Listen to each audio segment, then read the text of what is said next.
All right, we're going to move very quickly to the Prime Minister. He is giving an address. Take a look. इन मुद्दों पर विशेष महत्व दिए जाना वर्तमान समय की जरूरत है। हमने ब्रिक्स फोरम के विस्तार करने का भी निर्णय लिया है। हम सभी नए पार्टनर देशों का स्वागत करते हैं। ये ग्लोबल इंस्टीट्यूशंस और फोरम्स को रिप्रेजेंटेटिव और इंक्लूसिव बनाने की हमारी कोशिशों की तरफ एक पहल है। एक्सेलेंसीज, जब हम ग्लोबल साउथ शब्द का प्रयोग करते हैं तो ये मात्र डिप्लोमेटिक टर्म्स नहीं है। हमारे साझा इतिहास में हमने उपनिवेशवाद और रंगभेद का मिलकर विरोध किया है। अफ्रीका की भूमि पर ही महात्मा गांधी ने अहिंसा और पीसफुल रेजिस्टेंस जैसी शक्तिशाली अवधारणाओं को विकसित किया, परखा और भारत के फ्रीडम स्ट्रगल के इस्तेमाल किया। उनकी सोच और विचारों ने नेल्सन मंडेला जैसे महान नेता को प्रेरित किया। इतिहास के इस मजबूत आधार पर हम अपने आधुनिक संबंधों को एक नया स्वरूप दे रहे हैं।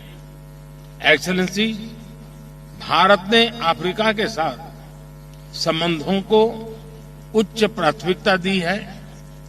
उच्च स्तरीय बैठकों के साथ साथ हमने अफ्रीका में 16 नए दूतावास खोले हैं।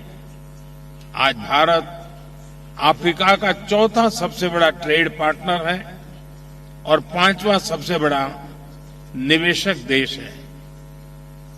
सूडान, बुरुंडी और रवांडा में पावर प्रोजेक्ट्स में हो या इथियोपिया और मलावी में शुगर प्लांट्स,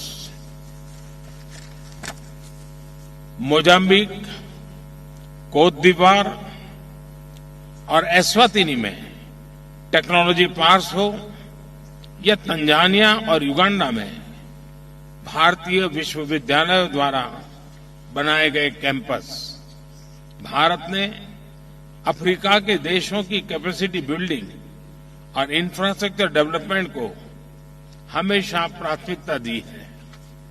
एजेंडा 2063 के अंतर्गत अफ्रीका को भविष्य का ग्लोबल पावर हाउस बनाने की यात्रा में भारत एक विश्वसनीय और करीबी साझेदार है।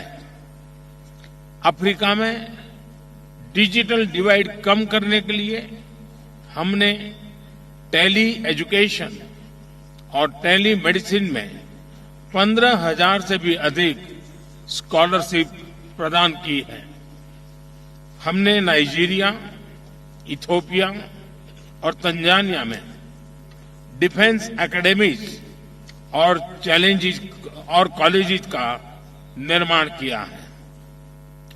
Botswana, Namibia, Uganda, Lesotho, Zambia, Mauritius, Seychelles और तंजानिया में प्रशिक्षण के लिए टीम्स डिप्लॉय की है। लगभग 4,400 भारतीय पीसकीपर्स, जिनमें महिलाएं भी शामिल हैं, अफ्रीका में शांति और स्थिरता बहाल करने के लिए अपना योगदान दे रहे हैं। आतंकवाद और पायरेसी के विरुद्ध लड़ाई में भी हम अफ्रीका के देशों के साथ मिलकर काम कर रहे हैं।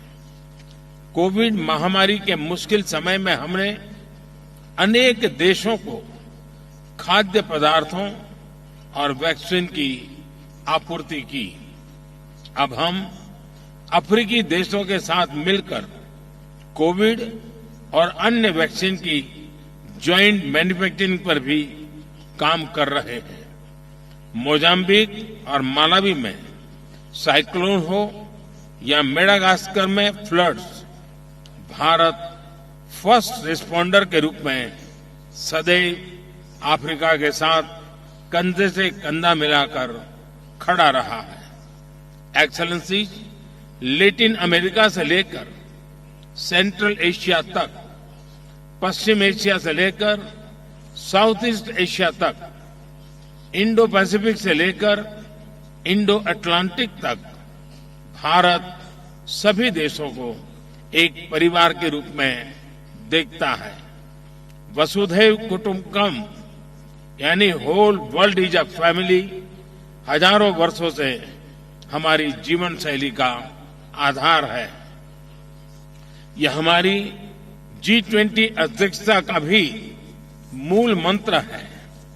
ग्लोबल साउथ की चिंताओं को मुख्य धारा में शामिल करने के लिए हमने 3 अफ्रीकी देशों तथा कई विकासशील देशों को गेस्ट कंट्री के रूप में आमंत्रित किया है।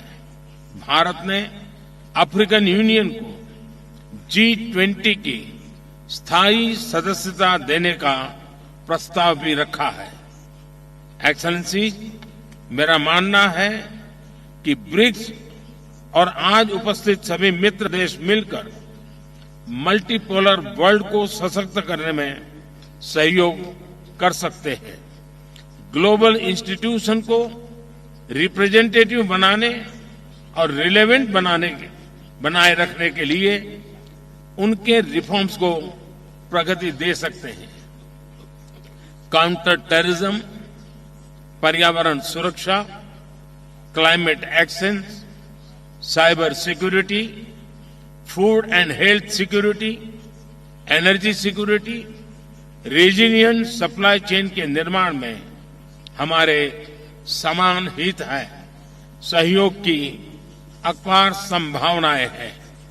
मैं आप सबको international solar alliance, one sun, one world, one grid, coalition for disaster resilient infrastructure, one earth, one health, big cat alliance, global centre for traditional medicine जैसे हमारे अंतर्राष्ट्रीय इनिशिएटिव्स में सहभागिता के लिए आमंत्रित करता हूं। भारत के डिजिटल पब्लिक इंफ्रास्ट्रक्चर स्टैक से जुड़ने के लिए अपने अपने विकास में उसका लाभ उठाने के लिए मैं आप सबको आमंत्रित करता हूं। हमें अपना अनुभव और क्षमताएं आप सबके साथ साझा करने में खुशी होगी। मुझे विश्वास है कि हमारे साझा प्रयासों से हमें सभी चुनौतियों का मिलकर सामना करने के लिए एक नया आत्मविश्वास मिलेगा। मैं एक बार फिर इस अवसर के लिए आप सबका विशेष रूप से राष्ट्रपति रामाफोसा का आभार व्यक्त करता हूं। धन्यवाद। All right, as you can see, the Prime Minister addressing other leaders at the BRICS summit that continues to take place in Johannesburg. Earlier, we brought you comments and the address from other leaders too. We're going to go into a short break. On the other side, we're going to be discussing this. We're also going to be looking at more of the country's top stories in just a few minutes.